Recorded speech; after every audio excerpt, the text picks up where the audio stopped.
திருப்பத்தூர் மாவட்டம் ஜோலார்பேட்டை அருகே குன்னத்தூர் அண்ணா நகர் பகுதியைச் சேர்ந்தவர் கூலி தொழிலாளியான சந்திரன். இவர் அதே பகுதியைச் சேர்ந்த தருமன் என்பவரின் டிராக்டரில் அமர்ந்து சென்றுள்ளார். டிராக்டரை தருமன் ஓட்டி சென்றார்.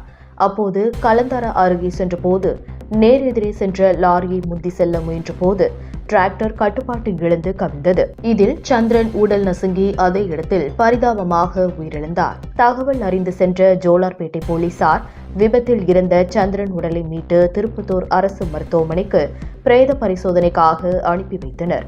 பின்னர் இதுகுறித்து வழக்கு பதிவு செய்து விசாரணை நடத்தி வருகின்றனர். டிராக்டர் கவிழ்ந்த விபத்தில் கூலி தொழிலாளி உயிரிழந்த சம்பவம் அப்பகுதியில் ஆழ்ந்த சோகத்தை ஏற்படுத்தியுள்ளது.